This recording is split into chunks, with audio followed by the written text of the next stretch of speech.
আসসালামু আলাইকুম everyone, welcome back to my channel. আমার আজকে আরেকটি নতুন রেসিপিতে আপনাদের সকলকে স্বাগতম। আজকে আমি তৈরি করব আমের পিকল বা আমের আচার।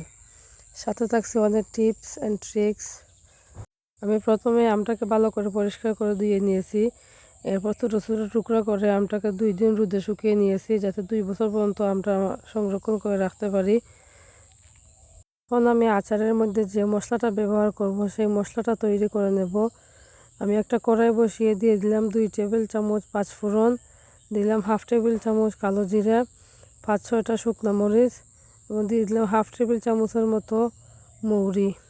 এখন আমি 2 মিনিটের মতো সবগুলোকে ঠেলে নেব।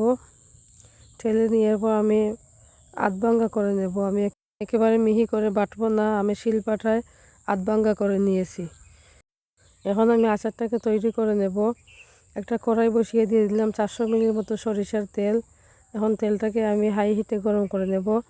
তেলটা যখন গরম হয়ে আসবে দিয়ে দেব আমি গোটা গরম মশলা, দিয়ে দিলাম 4-5টার মতো তেজপাতা এবং 3 টুকরা দারুচিনি। এগুলোকে একটু হালকা হাতে ঠেলে নেব।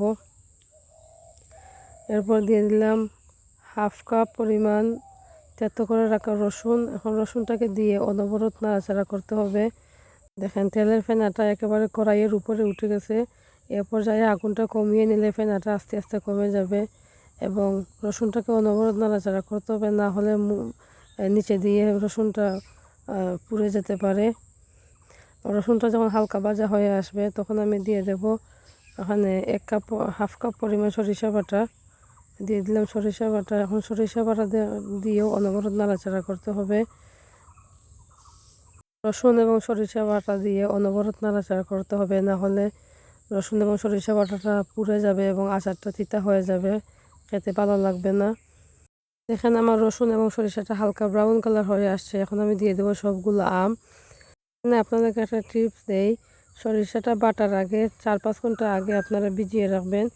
এতে সরিষাটা বাটতেও সহজ হয় এবং ঘ্রাণটা খুবই সুন্দর আসে এবং সরিষাটা এই আচারের মধ্যে দিলে তিতা হয় না।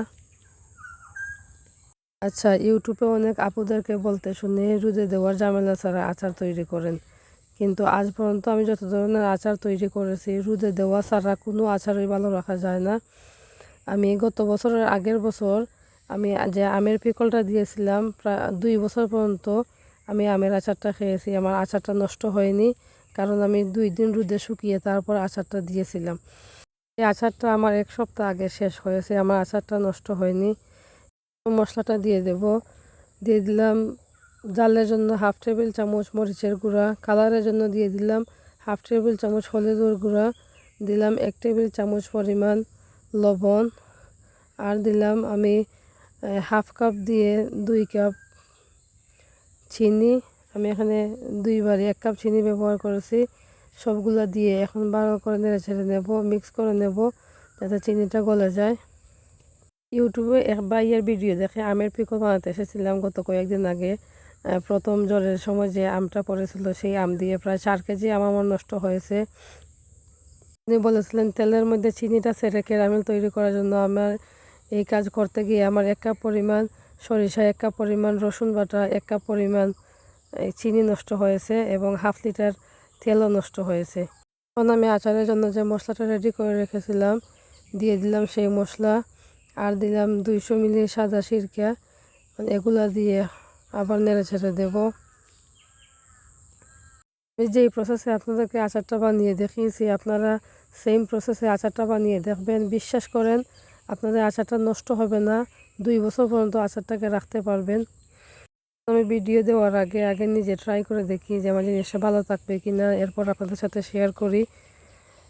আমার আচারটা হয়ে গেছে, এখন একটা দেখিয়ে দিচ্ছি আচারটা কীরকম হয়েছে। দেখেন আমার আচারটা কতটা জুসি এবং লোভনীয় হয়েছে। আমার আচারের কালারটা কতটা সুন্দর হয়েছে, দেখতে যেমন সুন্দর হয়েছে খেতেও অসাধারণ হয়েছে। আপনারা একবার হলেও এই প্রসেসে ট্রাই করে দেখবেন, আশা করি আপনাদেরও ভালো লাগবে। আচারটাকে যে বুয়ামে ভরে নিচ্ছি সে বুয়ামটাকে আমি গরম পানি দিয়ে ধুয়ে রোদে শুকিয়ে নিয়েছি। আচারটাকে বুয়ামে ভরার পরেও আমি 3-4 দিন রোদে শুকিয়ে নেব, যাতে আচারটা তাড়াতাড়ি নষ্ট না হয়। আমার ভিডিওগুলো দেখার জন্য অসংখ্য ধন্যবাদ। যদি আমার ভিডিওগুলো ভালো লাগে থাকে তাহলে লাইক এবং সাবস্ক্রাইব করে আমার চ্যানেলটির পাশে থাকবেন। দেখা হবে নতুন কোনো ভিডিওতে। সবাই ভালো থাকবেন, সবাই আমার জন্য দোয়া করবেন। আল্লাহ হাফিজ।